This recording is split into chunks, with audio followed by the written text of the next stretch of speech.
सूची, कहा चुनाव लड़ेंगे कमलनाथ। हर गांव एवं वार्ड में होगा चौपाल का आयोजन, शोहदों स्टंटबाजों को चिन्हित करने का अनुरोध। इजराइल जंग में कूदेगा ईरान, विदेश मंत्री ने हमास नेता से की मुलाकात। अंबाला में एयरपोर्ट का होगा शिलान्यास, सीएम डिप्टी सीएम गृह मंत्री रखेंगे नींव। ईडी अधिकारी बनकर आए बदमाश, घर से लूट के ले गए 3.20 करोड़ रुपए।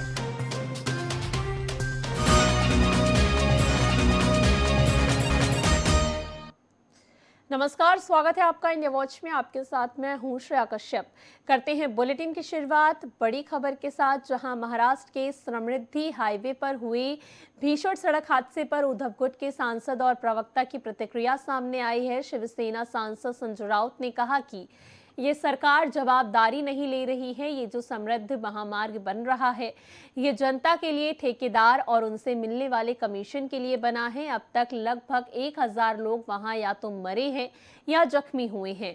वे 6 महीने से क्या कर रहे हैं? वैजापुर पुलिस में इंस्पेक्टर श्याम सुंदर कपथड़े ने जानकारी देते हुए बताया कि रात करीब 1 बजे वैजापुर टोल पोस्ट के पास ट्रक और टेम्पो के बीच टक्कर हो गई। 12 लोगों की मौत हो गई। 17 घायलों का छत्रपति संभाजी नगर में इलाज चल रहा है, जबकि 6 लोगों को इलाज के लिए वैजापुर के ग्रामीण अस्पताल भेजा गया है। ये दुर्घटना मुंबई से लगभग 350 किलोमीटर दूर जिले में एक्सप्रेस वे के वैजापुर इलाके में रात करीब 12:30 बजे हुई है। अधिकारियों ने कहा है कि 23 अन्य को चोटें आई हैं और उन्हें एक सरकारी अस्पताल में भर्ती कराया गया है। हादसा उस वक्त हुआ जब टेम्पो दर्शन के बाद नासिक लौट रहा था। पुलिस के हवाले से कहा गया है कि इस घटना में घायल हुए 17 लोगों का इलाज औरंगाबाद के वैली अस्पताल में चल रहा है। बाकी 6 लोग घायल लोगों को वैजापुर के ग्रामीण अस्पताल में इलाज के लिए भेजा गया है। देखिए, महाराष्ट्र को आग लगाने की कोशिश है। महाराष्ट्र की जातीय और सामाजिक एकता को आग लगाने की कोशिश सरकार में बैठे हुए कुछ लोग कर रहे हैं। देवेंद्र फडणवीस जी क्या कर रहे हैं भाई? कैबिनेट के पहले बैठक में हम धनगर समाज को आरक्षण देंगे, कहां दिया आपने? हमारे हाथ में सत्ता दीजिए, मराठा समाज को आरक्षण दे देंगे, एकनाथ शिंदे देवेंद्र फडणवीस बोल रहे थे। क्या किया आपने? मनोज जरंगे पाटिल को जो समर्थन मिल रहा है, उससे एक बात स्पष्ट है कि इस महाराष्ट्र के समाज का एक बड़ा तबका सड़क पर उतरा है। अगर उसको डिस्टर्ब किया तो महाराष्ट्र की एकता को खतरा है, मैं इतना ही कह सकता हूं। और भुजबल जी का बयान या देवेंद्र जी का बयान, ये बयान जो है ये महाराष्ट्र की एकता को खतरा पैदा कर रहा है। सर, सुप्रीम कोर्टाच्या आदेशात 2 महिन्याचा उल्लेख नाही असं ये ठीक है। म्हणतात, त्यामुळे त्यांनी सर, कल जिस तरीके से इंडिया पाकिस्तान का मैच हुआ नरेंद्र मोदी स्टेडियम में, ऐसे में पाकिस्तान जो डायरेक्टर है वो कह रहे हैं कि कल ऐसा लगा कि आईसीसी का नहीं बीसीसीआई का इवेंट था। ये कैसे देखते हैं? क्या है? कल जो मैच हुआ इंडिया पाकिस्तान का, तो डायरेक्टर जो पाकिस्तान के वो कह रहे हैं। ठीक है, हमने बात की है कि जिस तरह से पाकिस्तान का स्वागत किया है अहमदाबाद में, उसी वक्त तय हो गया था मैच का रिजल्ट क्या लगने वाला है। ये जो क्रिकेट आज का जो चल रहा है वो बहुत बड़ा गैम्बलिंग है, जुगाड़ चल रहा है, बेटिंग चल रहा है। उसके ऊपर बात नहीं करना चाहता। नरेंद्र मोदी स्टेडियम पे जिस तरह से पाकिस्तानी क्रिकेट का स्वागत किया, अगर दूसरे कोई स्टेट में होता ना तो बीजेपी वाले बहुत बड़ा बवाल मचाते। लेकिन छोड़ दीजिए, बोला ना, जो एक जुगाड़ है, ये गैम्बलिंग है, उसके ऊपर मैं अभी बात नहीं करूँ। जेडीयू के जो नेता है उन्होंने आरोप लगाया है कि प्रधानमंत्री जो है अपनी जाति छुपा रहे हैं, इसलिए वो जाति जनगणना नहीं करना चाहते। मुझे मालूम sir, I don't. Narendra Modi ji ने ट्वीट किया है, team India all the way, a great win today in Ahmedabad match के बाद। उसी पर कांग्रेस का कहना है कि it will be team India all the way ahead. साहब, you can use the same tweet in May 2024। जो इंडिया वर्ड है वो लिख रहे हैं ट्वीट में। अच्छी बात है, ये सही बात है। पाकिस्तान को तो आपने क्रिकेट में हराया है भाई, टीम इंडिया ने। लेकिन अगर आप इस टीम इंडिया का क्रेडिट लेना चाहते हो तो आप जो चाइना घुसा है ना लद्दाख में, उसको हराओ, जाओ उनको हरा के दिखाइए। पाकिस्तान को अपने यहां बुलाकर हराना बहुत आसान है आजकल, ये पूरा फिक्सिंग होता है, ये फिक्सिंग की बात है। लेकिन आपको आपकी टीम इंडिया की ताकत दिखानी है ना, इंडिया इंडिया मिस्टर मोदी, तो चाइना को जाकर हरा के दिखिए, उनको पीछे हटाइए लद्दाख से, लेह से, अरुणाचल प्रदेश से, और बाद में आप ये जश्न मनाइए। चलिए, कांग्रेस ने अपनी फर्स्ट लिस्ट रिलीज कर दी है आने वाले चुनाव के लिए। छत्तीसगढ़ का है, तो देखा मैंने, तो क्या है, अच्छी बात है, जीतने जा रही है कांग्रेस।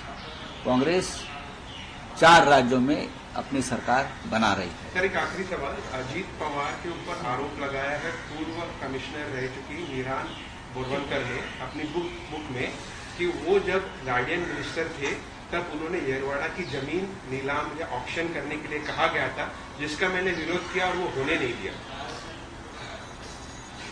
हाँ, तो अब ईडी क्या करेगी, अब देवेंद्र फडणवीस क्या करेंगे, अब ईओडब्ल्यू क्या करेगी? ये सवाल जो है आप हमसे पूछ रहे हो, आप सरकार से पूछिए, बीजेपी नेताओं से पूछिए।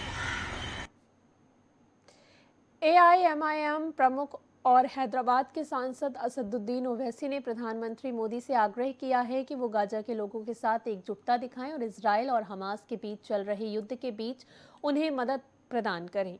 असदुद्दीन ओवैसी ने इजराइल के राष्ट्रपति की आलोचना करते हुए कहा कि नेतान्याहू के शैतान, अत्याचारी और युद्ध अपराधी हैं। हमारे देश में एक बाबा मुख्यमंत्री ने कहा था कि फिलिस्तीनी का नाम लेने वालों पर मुकदमा दर्ज किया जाएगा। तो सुन लीजिए, बाबा मुख्यमंत्री, मैं गर्व से फिलिस्तीनी का झंडा और हमारा तिरंगा भी फहराता हूँ। मैं फिलिस्तीनी के साथ खड़ा हूँ। उन्होंने कहा कि मैं प्रधानमंत्री से फिलिस्तीनियों के खिलाफ हो रहे अत्याचारों को रोकने की अपील करना चाहूँगा। फिलिस्तीनी केवल मुसलमानों का मामला नहीं, ये एक मानवीय मुद्दा है। इससे पहले कांग्रेस ने इजराइल हमलों की निंदा करते हुए फिलिस्तीनी अधिकारों के लिए अपना समर्थन जताया था। हमास ने 7 अक्टूबर को इजराइल पर हमलों की झड़ी लगा दी है और जबकि इजराइल जवाबी हमले में गाजा में 2200 से अधिक लोग मारे गए हैं। इजराइल ने दावा किया है कि इजराइल के अंदर लगभग 1500 हमास आतंकवादी मारे गए।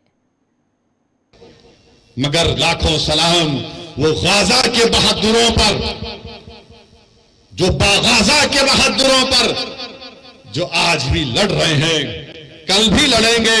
मगर हम हमारे वजीर आजम से कहना चाहेंगे कि मोदी जी रोको जो गाजा में जुल्म हो रहा है फलस्तीनियों पर।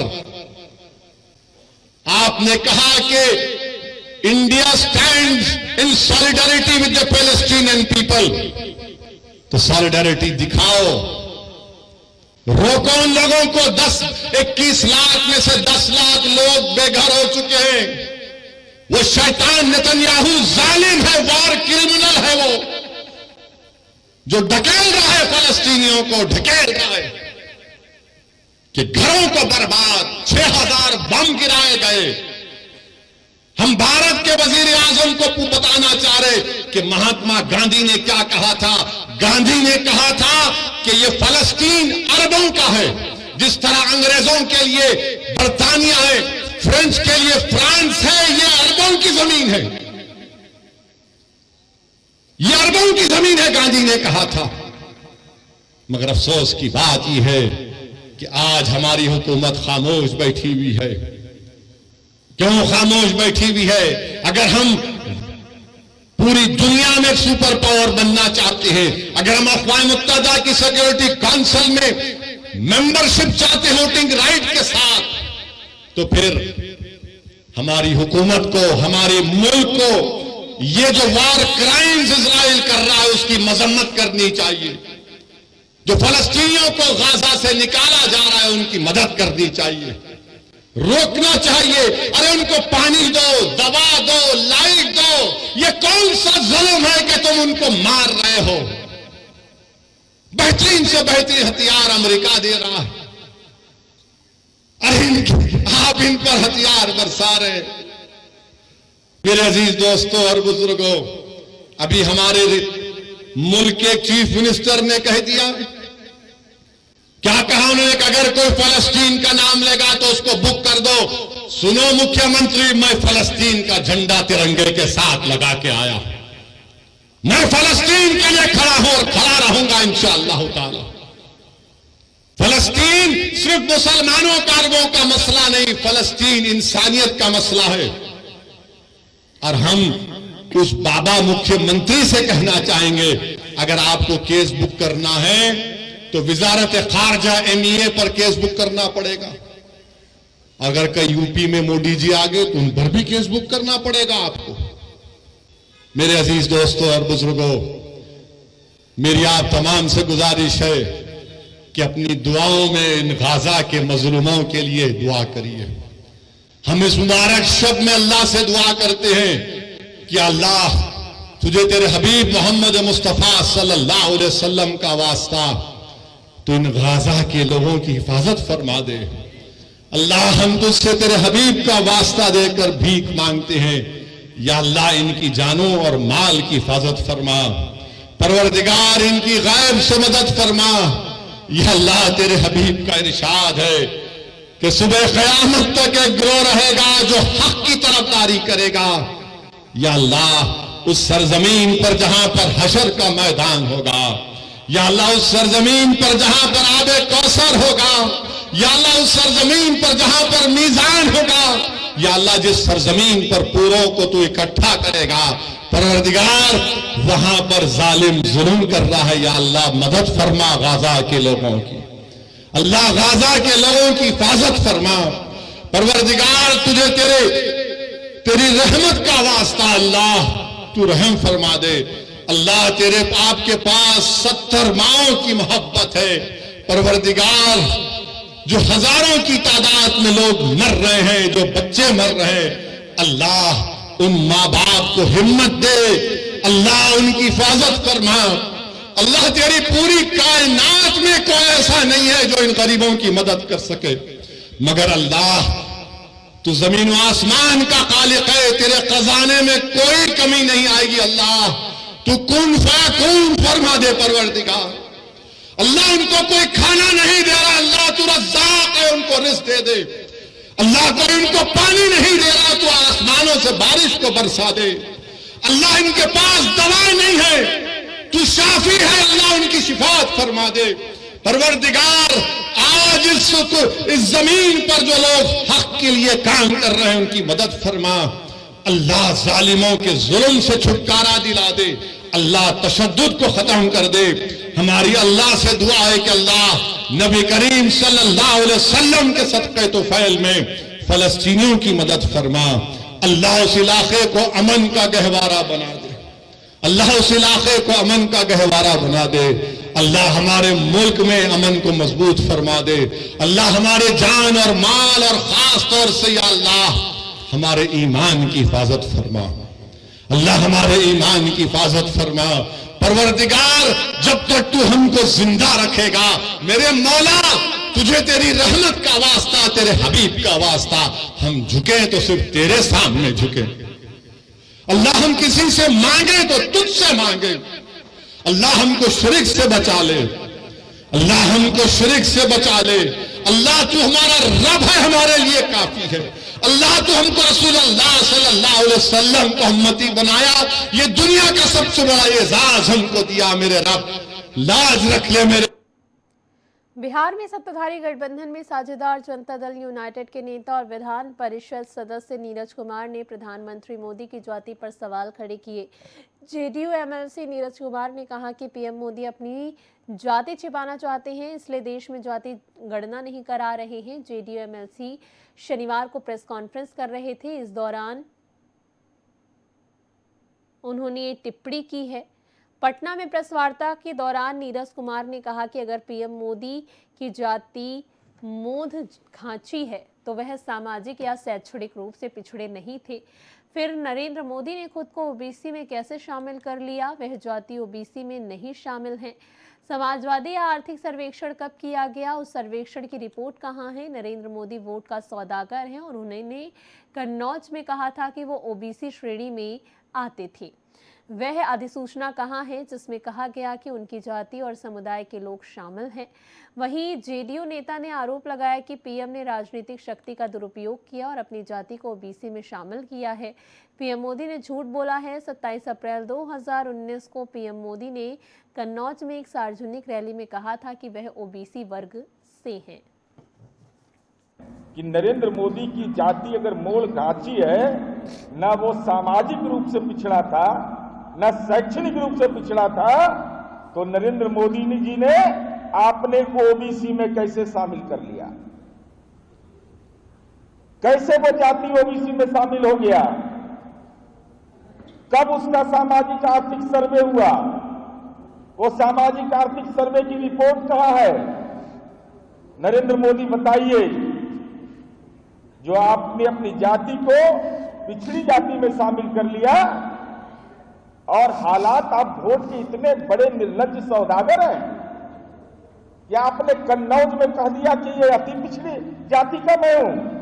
कहां है वो अधिसूचना कि गुजरात में आपकी जाति और बिरादरी के लोग अति पिछड़ा समुदाय में है? ये वोट का सौदागर है। इसीलिए आदरणीय नरेंद्र मोदी जी जाति गणना नहीं कराना चाहते। इसके पीछे मंशा यही है। इसलिए हमारा सीधा आरोप है कि देश के सबसे बड़े पद पर, लोकतंत्र के मंदिर में बैठा हुआ व्यक्ति जो देश का प्रधानमंत्री है, वह मोड़ घाची जाति सच में सामाजिक और शैक्षणिक रूप से अगड़ी जाति के रूप में चिन्हित था, जिनका दावा इनके पूर्वज भी कर रहे थे।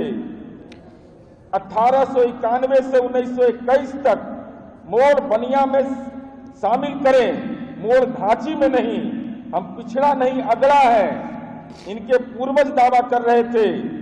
जातिगत सर्वे जब होगा तो इनकी सामाजिक सच्चाई सामने आ जाएगी कि कैसे घालमेल नरेंद्र मोदी ने किया। और इसीलिए यह जातिगत सर्वे नहीं करा रहे हैं। इसलिए हम भारतीय जनता पार्टी से यह जानना चाहते हैं कि छोड़िए देश के पैमाने पर बिहार बीजेपी के नेता स्पष्ट करिए कि क्या हमारा यह आरोप सही है कि जिस समुदाय में आदरणीय नरेंद्र मोदी जी जन्म लिए, वह समुदाय अगला समुदाय था। वोट के सौदागर ने उसको पिछड़ी जाति में बगैर कोई सामाजिक आर्थिक सर्वे की रिपोर्ट के, क्योंकि वह रिपोर्ट यह कहता है कि इनका शैक्षणिक और सामाजिक स्तर बहुत ऊंचा था, आपने सत्ता का दुरुपयोग करके उसको पिछड़ी जाति में शामिल कर लिया। और हालात आपने यह कर दिया कि अब झूठा तो हम नहीं कह सकते, देश के प्रधानमंत्री हैं, लेकिन असत्य बोला है देश के प्रधानमंत्री ने। अब तक तो सुशील मोदी बोल रहे थे, यह हम लोग जान रहे थे। जब हमने इसका देखा तो आदरणीय नरेंद्र मोदी ने। 3 बजे की 3 बड़ी खबरों में बस इतना ही। देश और दुनिया की तमाम खबरों के लिए देखते रहिए इंडिया वॉच। नमस्कार।